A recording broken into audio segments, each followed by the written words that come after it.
matière d'éthique, on distingue deux sortes d'éthique, l'éthique déontologique et l'éthique épistémique. Voilà, alors de quoi s'agit-il? Donc si on prend l'exemple de la confiance, comment on la crée, comment on la restaure avec par exemple un médecin, qu'est-ce qui fait qu'on a confiance dans un médecin? Il y a deux choses. D'une part, il faut qu'on soit convaincu qu'il est vraiment motivé pour faire du bien, et donc pour vous soigner, pour faire ce qu'il faut pour qu'on soit en forme. Ça renvoie à l'éthique déontologique. Est-ce qu'il a bien les bonnes valeurs, la bonne culture, le serment d'Hippocrate? Donc est-ce qu'il est bien en ligne avec ce qu'il doit faire de bien? Mais il faut aussi qu'il soit compétent.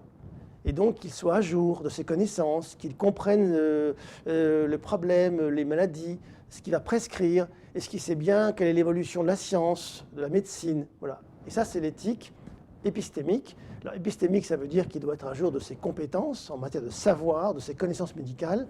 Et éthique parce que si on n'est pas à jour en termes de compétences médicales, il y aura une défaillance dans le diagnostic et donc une défaillance, au fond, dans la médecine qui va être prescrite. Voilà. Donc, par rapport à ces deux éthiques, en appliquant la finance et la banque, on pense souvent que les banquiers ont été cupides, mais en tout cas compétents. Ce que je dis, c'est que bien souvent, en tout cas depuis au moins 15 ans, on voit le contraire. Les banquiers n'auraient pas été cupides ou avides ou mafieux ou tout ce qu'on veut. Je ne dis pas qu'il n'y en a pas, mais ce n'est pas l'essentiel du problème. En revanche, ils ont été très souvent incompétents au sens de l'éthique épistémique. Donc ils ont effectivement mis en œuvre ou mis en place ou suivi des procédures grosso modo respectées, même si on peut débattre des cas particuliers, mais la connaissance et la maîtrise des instruments ou des modèles ou du risque étaient défaillantes.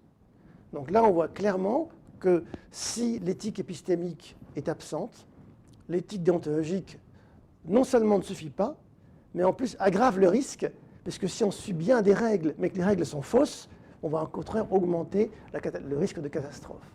Alors si on prend l'exemple des crédits hypothécaires appelés subprimes, on observe que les encours des crédits hypothécaires déclassés augmentent normalement pendant pas mal d'années et un jour explosent en termes d'encours. Et l'explosion, elle se passe après que le mathématicien d'origine chinoise David Lee met au point une formule mathématique qu'on appelle la fonction de Lie ou la copule de Lie. Et cette formule laisse croire qu'en termes de maîtrise des risques, dont la compétence, tout ira bien. Or, il y a une défaillance dans les hypothèses de la formule. Mais si l'on croit que cette formule est juste, il n'y a aucune raison morale, aucune raison légitime, aucune raison éthique à ne pas placer les subprimes qu'on les a placés.